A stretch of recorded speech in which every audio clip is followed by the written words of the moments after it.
మానవ సేవే మాధవ సేవ అని ప్రతి ఒక్కరూ సేవాభావంతో మెలగాలి అని డిప్యూటీ డీఎంహెచ్ఓ రవీంద్ర యాదవ్ అన్నారు. తెలంగాణ విద్యావంతుల వేదిక రాష్ట్ర కార్యదర్శి రవీంద్ర గౌడ్తో కలిసి వికారాబాద్ జిల్లా కొడంగల్లో ఉన్న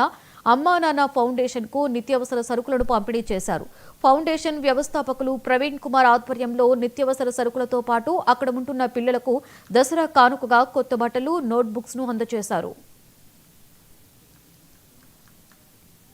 ముందుగా కొడంగల్ నియోజకవర్గ ప్రజలకు అదే తెలంగాణ ప్రజలందరికీ కూడా బతుకమ్మ శుభాకాంక్షలు, దసరా శుభాకాంక్షలు తెలియజేసుకుంటూ ఈరోజు రాఘవేంద్ర ఫంక్షన్ హాల్ కొడంగల్లో అమ్మా నాన్న ఫౌండేషన్ ప్రారంభకులు ఫౌండర్ అయినటువంటి ప్రవీణ్ కుమార్ వారి మిత్ర బృందం చేత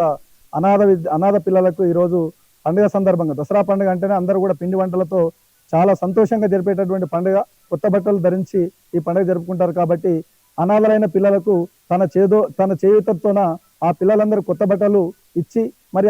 ఆ ఇండ్ల లోపల ఆ పిల్లలు పక్క వాళ్ళని చూసి పిండి వంటలు చూసి వాళ్ళకు ఎవరు లేరు అనేటువంటి ఒక బాధ కలగకుండా పిండి వంటలు చేసుకొని తినడానికి కావాల్సినటువంటి సరుకులు అందించి ఈ రోజు ఆ కుటుంబాలలో దసరా పండుగను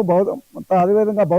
ఈరోజు బతుకమ్మ పండుగను అందరితో పాటుగా సుఖ సంతోషాలతో చేసుకోవడానికి ఆయన చాలా ముందుకు రావడం అభినందనీయం. అదేవిధంగా అమ్మా నాన్న ఫౌండేషన్ నుంచి గత 4 సంవత్సరాలుగా ఈ కార్యక్రమం చేపడతా ఉన్నారు. ఈ కార్యక్రమంలో స్థానికంగా ఉండేటటువంటి దాతలు మరి పత్రికా మిత్రులందరూ కూడా సహకరించి ఆ పిల్లల లోపల ఒక ఆత్మస్థైర్యాన్ని పెంపొందించి ఆత్మనిర్భరత లోను కాకుండా వాళ్ళ భవిష్యత్తుకు వీళ్ళందరూ అండదండలుగా ఉన్నారని చెప్పి ఒక సంకల్పం